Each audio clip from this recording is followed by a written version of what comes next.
नमस्कार, विदर्भ की बात वीकेबी न्यूज के प्राइम टाइम में आपका स्वागत है। अब रुक करते हैं आज की हेडलाइंस पर।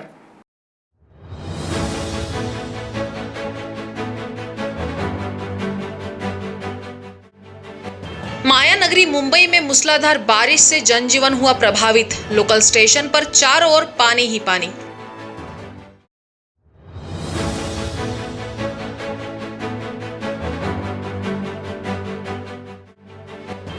नागपुर में मानसून की दस्तक। 11 से 13 जून तक होगी नागपुर में मूसलाधार बारिश।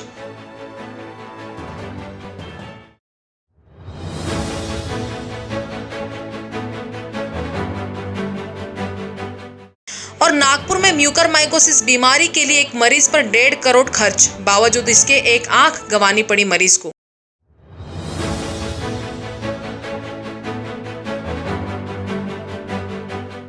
और अब खबरें विस्तार से। मुंबई में मुसीबत वाला मानसून आ चुका है। मुंबई में मानसून ने तय वक्त से एक दिन पहले ही दस्तक दे दी है। जोरदार बारिश से ठाणे समेत कई शहरों में सड़कें पानी से लबालब है। भारी बारिश के पानी में रेलवे ट्रैक डूब गया है। सायन स्टेशन पर तालाब जैसा मंजर है। पानी में पटरियां डूबने से ट्रेनों की आवाजाही में मुश्किल हो गई है। ऐसे में लोकल रेलवे सर्विस को सस्पेंड किया गया है। वैसे तो बारिश मुंबई के लिए आफत लेकर आती है और वही आफत बुधवार 9 जून को माया नगरी मुंबई में देखी गई। सुबह से ही हो रही बारिश से मुंबई पानी पानी हो गई। वहीं मुंबई के ईस्टर्न एक्सप्रेस हाईवे पर भी बारिश का पानी भरने से सड़कों पर गाड़ियों की लंबी कतार और जाम लगा है। यही नहीं, पानी से सायन और अन्य स्टेशन भी पूरी तरह प्रभावित हुए हैं, जबकि मौसम विभाग ने पूरे मुंबई में अलर्ट जारी किया है।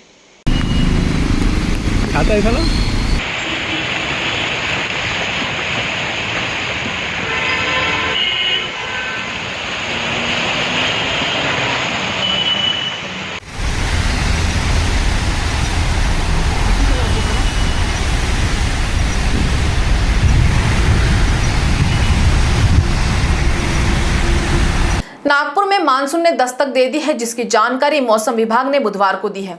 आगामी 11 जून से 13 जून तक नागपुर में मूसलाधार बारिश का इशारा मौसम विभाग द्वारा दिया गया है, जबकि इस बार जून महीने में ही विदर्भ में अच्छी बारिश होने के संकेत मौसम विभाग द्वारा दिए गए हैं। नागपुर में आखिरकार मानसून ने दस्तक दे ही दी। भारतीय मौसम विज्ञान विभाग व प्रादेशिक मौसम विभाग द्वारा स्पष्ट संकेत दिए गए हैं कि आगामी 12 से 13 जून तक नागपुर में मूसलाधार बारिश होने वाली है। इस दौरान मौसम विभाग ने यह भी कहा कि जून महीने में विदर्भ में मानसून बेहतर रहेगा। यही मध्य भारत में करीब 106% बारिश होने का अनुमान भी मौसम विभाग बता रहा है। बंगाल की खाड़ी में बन रहे कम दाब के कारण मध्य भारत में मानसून सक्रिय होने की जानकारी दी जा रही है, जबकि 11 जून से नागपुर वासियों को मूसलाधार बारिश का सामना करना पड़ेगा। आज विदर्भ में जो है मानसून पहुंच चुका है और मानसून का जो नॉर्दर्न लिमिट है वो मलेगांव नागपुर होते हुए जा रहा है। तो नागपुर के नीचे का जो विदर्भ का हिस्सा है उसमें मानसून आज पहुंच चुका। इस बार मानसून अच्छा रहने की संभावना है और अभी जैसा कि हमने बताया था कि 11 को जो है बंगाल की खाड़ी में एक कम दबाव का क्षेत्र बनेगा। तो 11 से फिर जो है 11, 12, 13 जो है विदर्भ में भारी वर्षा की संभावना रहेगी और मानसून की एक्टिविटी जो है बढ़ जाएगी काफ़ी। 11, 12, 13 के लिए भारी से अति भारी वर्षा की चेतावनी चल रही है उस समय। तो अभी भारी वर्षा, तेज हवाएं, इन सब की चेतावनी दी गई है। इस बार लॉन्ग रेंज फोरकास्ट में जो है स्पेसिफिकली जो रीजन का जो दिया गया है उसमें विदर्भ के क्षेत्र में जून में काफ़ी अच्छी बारिश दिख रही है और औसत से अच्छी बारिश की संभावना रहेगी जून में जो है। और पूरे मानसून में भी 106% सेंट्रल इंडिया में जो है बारिश की संभावना है। तो विदर्भ में भी हम नॉर्मल से औसत से अच्छी बारिश की आशा करते हैं। नागपुर में ब्लैक फंगस के एक मरीज के इलाज के लिए 1.5 करोड़ रुपए का खर्चा लगा। इस मरीज का इलाज तो हो गया, लेकिन 1.5 करोड़ खर्चा होने के बाद भी मरीज को अपनी एक आंख गंवानी पड़ी। ये है नागपुर के नवीन पॉल यह जीएसटी विभाग में कार्यरत है। कोरोना के बाद उन्हें म्यूकरमाइकोसिस बीमारी हो गई और इस इलाज के लिए उन्हें लगातार 6 अलग अलग अस्पतालों में इलाज कराना पड़ा और इस इलाज के लिए उन्हें 1 करोड़ 48 लाख रुपए खर्च करने पड़े। ये है नागपुर के नवीन पॉल का परिवार। नवीन पॉल को पिछले कुछ महीनों पहले कोरोना हो गया था जिससे वो ठीक भी हो गए, लेकिन कुछ दिनों बाद उन्हें आंखों में दिक्कत होने लगी, दांत हिलने लगे। जब उन्होंने नागपुर के एक डॉक्टर से इस बारे में पूछताछ की तो उन्हें आगे के इलाज के लिए हैदराबाद जाने की सलाह दी गई, लेकिन हैदराबाद में कोई खास इलाज नहीं हुआ तो वे इलाज के लिए मुंबई चले गए, जहां 1 महीने तक उनका इलाज चला। उस इलाज से भी उन्हें कोई खास फायदा नहीं मिला तो पॉल इलाज के लिए नागपुर वापस लौट आए। यहीं पर उनका इलाज किया गया और डॉक्टर ने उनकी एक आंख निकालने का फैसला किया। परिजन के सम्मति के बाद पॉल इनकी एक आंख निकाल दी गई। इन सभी अस्पतालों में इलाज के लिए पॉल को 1,48,00,000 रुपए का बिल देना पड़ा। सर, पहले तो मुझे कोरोना हुआ तो मुझे विलस हॉस्पिटल में एडमिट किया गया। वहाँ मैं 14 से 15 दिन तक के 22 दिन तक के मैं एडमिट था। वहाँ का खर्चा नियर अबाउट 9 लाख के आसपास आया मेरा कोरोना का। फिर वहाँ से आने के बाद मेरे आँखों में प्रॉब्लम होने लगा, मेरे दांतों में दर्द होने लगा। फिर मुझे घर में बताना पड़ा कि भाई मेरा आँख के लिए आँख का इलाज करना है। तो फिर मैं मेरे भैया प्रदीप मैत्रा रिपोर्टर है वो भी, तो उन्होंने मुझे न्यूरॉन का सजेशन किया। तो मैं न्यूरॉन हॉस्पिटल में गया, वहाँ एडमिट हुआ। वहाँ पे मेरे दांत गिरना चालू हो गया सर। उसके बाद वहाँ मेरा आँख का कोई भी म्यूकोमाइसिस का कोई पकड़ नहीं पाया कुछ, क्या इनको म्यूकोमाइसिस है या क्या है। तो मेरे ब्रदर ने बोला था कि ऐसा हो सकता है, उन्होंने कुछ गूगल वगैरह में सर्च किया था। डॉक्टर लोगों को पूछा, सर बोले कहीं मेरे भैया को म्यूकोमाइसिस तो नहीं है। तो डॉक्टर का कहना था कि आप लोग को ज़्यादा समझता है कि हमको ज़्यादा समझता है। तो फिर हम लोग चुप हो गए सर। उसके बाद डॉक्टर साहब ने हमको डिस्चार्ज दे दिया वहाँ से। 1 महीना मैं न्यूरॉन हॉस्पिटल में था। वहाँ से डिस्चार्ज होने के बाद मैं गया हैदराबाद LV प्रसाद, आँख का बहुत बड़ा दवाखाना है। तो वहाँ पर भी मुझे सेटिस्फेक्शन नहीं हुआ। वहाँ पे भी अब डॉक्टर बोले आपका विज़न ठीक है आँखों का, यहाँ पे आपके आँख का कुछ हो नहीं सकता, आप इन्फेक्शन के डॉक्टर के पास जाइए। फिर मैं नागपुर में आया, इन्फेक्शन के डॉक्टर का सर्च किया तो एलेक्सिस हॉस्पिटल में नितिन चंडेकर के डॉक्टर थे, उनसे मैं मुलाकात किया। उन्होंने मुझे एडमिट करवाया वहाँ। उसके बाद सर का कहना हुआ ऐसा कि आपको जैसा जिस तरीके से डोजेस देना चाहिए, फोजम मेरा स्टार्टिंग वहीं से हुआ था, लेकिन वो बहुत कम मात्रा में दे रहे थे। नवीन की पत्नी रेलवे में है, इसलिए इन सभी उपचारों के लिए रेल विभाग ने उनकी काफ़ी मदद की और उनका कहना है कि वह बच गए। नवीन की पत्नी संगीता ने अपने पति को बचाने के लिए बहुत प्रयास किए। जैसे जैसे उनके पति के लिए इलाज के लिए लागत बढ़ती जा रही थी, उनके रिश्तेदारों ने भी उनकी बहुत मदद की। उनकी जान बचाने के लिए हर कोई उसकी मदद के लिए आगे आ रहा था और नागपुर में डॉक्टरों ने भी बहुत प्रयास किया और बचाई नवीन की जान। नवीन को एक आँख निकालनी थी, लेकिन दूसरी आँख अच्छी है और उस आँख की रोशनी बहुत अच्छी है, इसलिए उनकी पत्नी खुश है। पॉल का कहना है कि रेलवे ने एवं उनके दोस्त एवं परिवार ने उनकी बहुत मदद की। सर, पहले तो मेरे परिवार वाले ने सबने मेरा मदद किया है। मेरे देवर लोगों ने, मेरे भाई, मेरे बहन, मेरे भांजे लोगों ने, सबने पैसे से मदद किया। फिर मैंने अपना जो गोल्ड था मेरा पूरा, मैं 8 लाख में गिरवी रखी हूँ। मेरा PF, मैं रेलवे में करती हूँ सर्विस, तो मैं PF से निकाली हूँ। सोसाइटी का लोन निकाला है। फिर मेरा प्रॉपर्टी है कुछ ज़मीन, वो गिरवी रखी हूँ। ऐसा करके और बहुत सारे मेरे परिवार के लोगों हैं जो कलकत्ते में रहते, आजू बाजू रहते, और भी मेरे जो रिश्तेदार हैं दूर के, वो लोगों ने भी मुझे 50,000, किसी ने 40,000, किसी ने, जिससे जो जमा उन्होंने सबने मेरा मदद किया। ऐसे करते मैंने पैसे का उतना जुगाड़ किया। ऐसा करके मैंने इनका ट्रीटमेंट कराई हूँ। बाकी ट्रीटमेंट फिर मेरे रेलवे में चला, जो रेलवे वाले लोगों ने 1 करोड़ का ट्रीटमेंट रेलवे में हुआ है। रेलवे वाले लोग सर, हमारे जो कांग्रेस के जो यूनियन के जो पीताम्बर अन्ना है, वो बहुत सपोर्ट वाले सर है। वो जब भी कोई ऐसा पेशेंट आता है, अपने परिवार रेलवे से कनेक्टेड जो भी परिवार कर्मचारी के घर के लोगों या कर्मचारी को कुछ होता है, वो पहले दौड़ते हैं मदद करने के लिए। वो एक फॉर्म भरते हैं हमको और तुरंत बोलते आप एडमिट हो जाइए। फिर आके वो पूरा डॉक्टर से बात करना, उनसे सब सलाह मशवरा करना और पूरा ट्रीटमेंट फिर रेलवे के थ्रू कराते हैं वो। ऐसा करके फिर वो पीताम्बर अन्ना ने ही हमारे लिए बहुत कुछ किया है। आज इतना पैसा जो बोलो तो पीताम्बर अन्ना के कारण ही हम लोगों का हो सका है सर, क्योंकि उन्होंने CMS मैडम जो हमारे रेलवे के है, उनसे उन्होंने बात किया था पर्सनली जाके कि भाई वो पहले थोड़ा सा बोल रहे थे इतना पैसा कैसा, एक एक दिन में फोजूम लगता था 80,000 का 90,000 का। एक रेलवे कर्मचारी, आपका कोई स्लैब है क्या, आपका ऐसा कुछ अमाउंट है सीलिंग में कि आपको 50 लाख का ट्रीटमेंट होगा, उसके ऊपर नहीं होगा और आपको इतना ट्रीटमेंट करना पड़ रहा।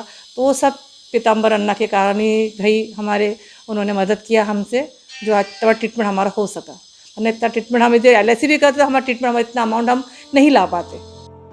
नागपुर और विदर्भ में ब्लैक फंगस का संभवतः यह पहला मामला है, लेकिन यह भारी लागत रेल विभाग और अन्य सहयोगियों और रिश्तेदारों की मदद के बिना संभव नहीं होता।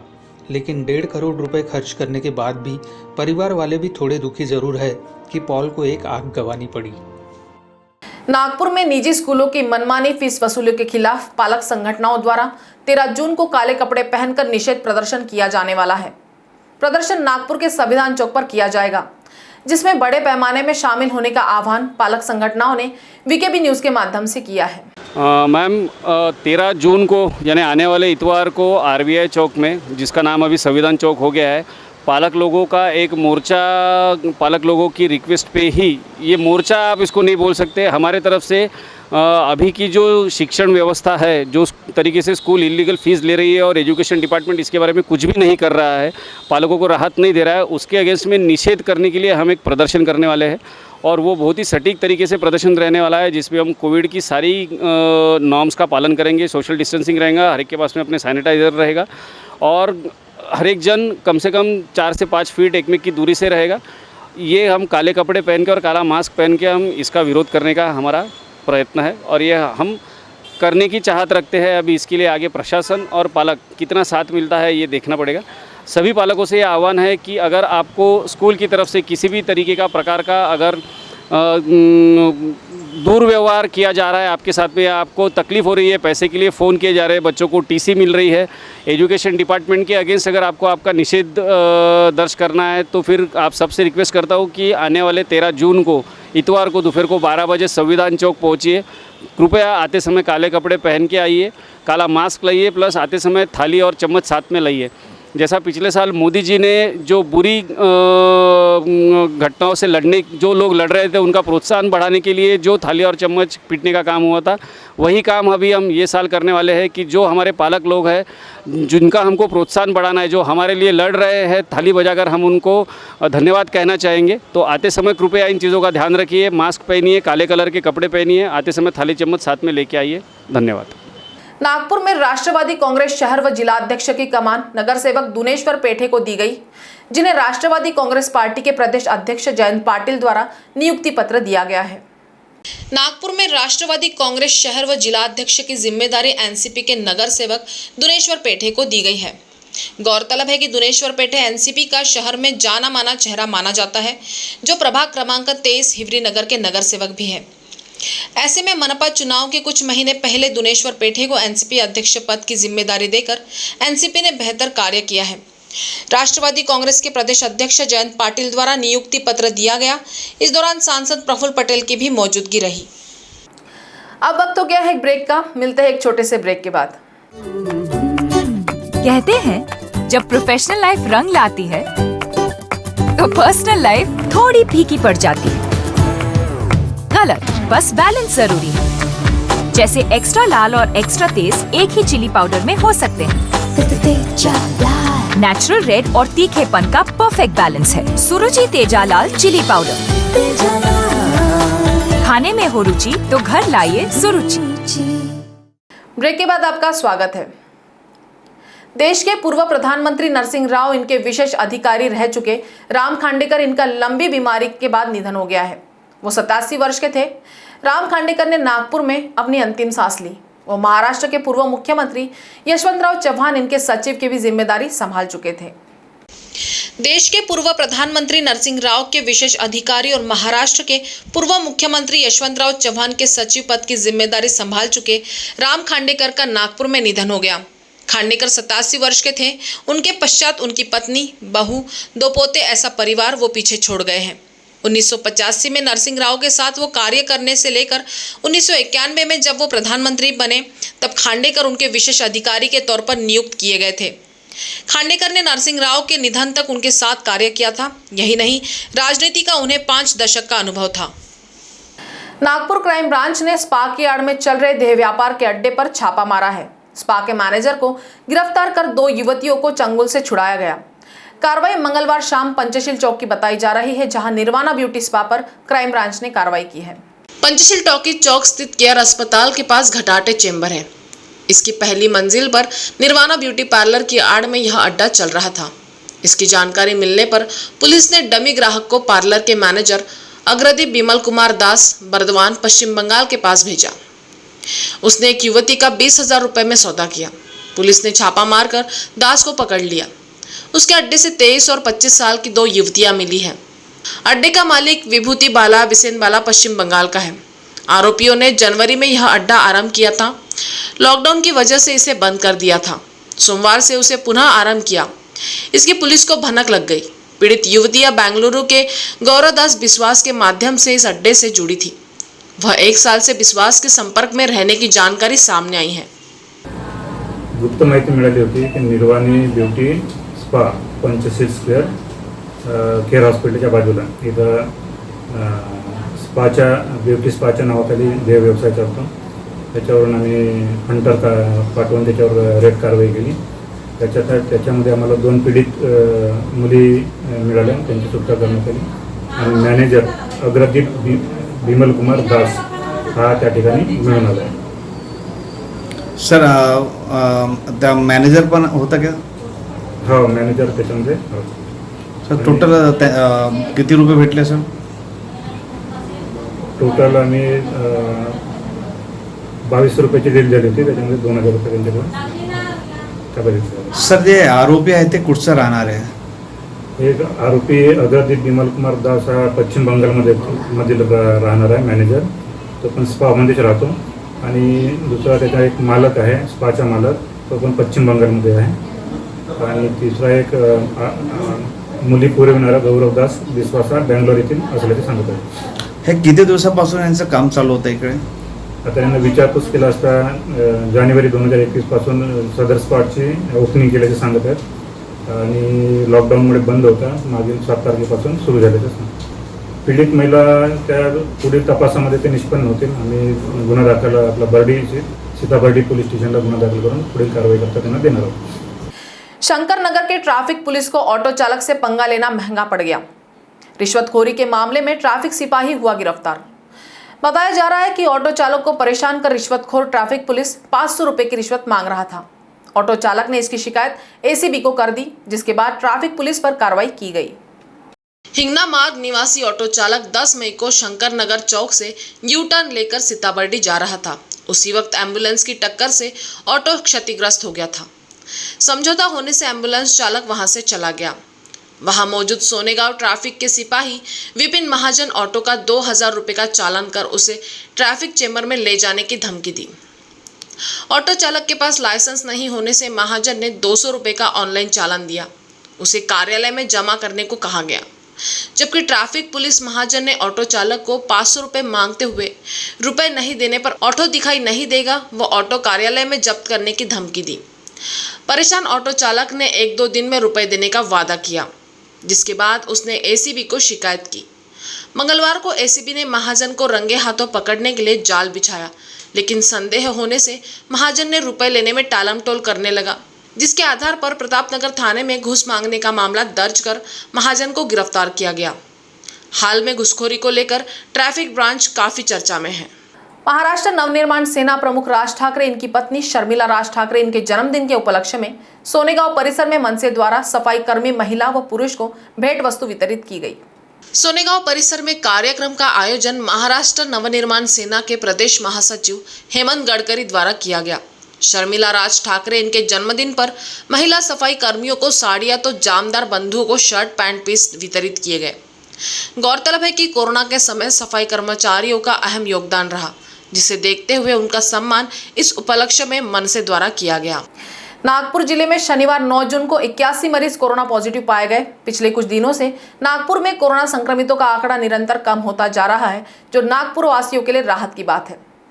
जबकि कोरोना से ठीक होने वाले मरीजों की संख्या में वृद्धि हो रही है। आज 322 मरीज कोरोना मुक्त हुए हैं, जबकि 5 लोगों की मौत हो गई है। आज कुल 10,635 लोगों की कोरोना जांच करवाई गई। तो प्राइम टाइम न्यूज में आज इतना ही। आपसे कल फिर मुलाकात होगी, तब तक बने रहिए वीकेबी न्यूज के साथ। नमस्कार।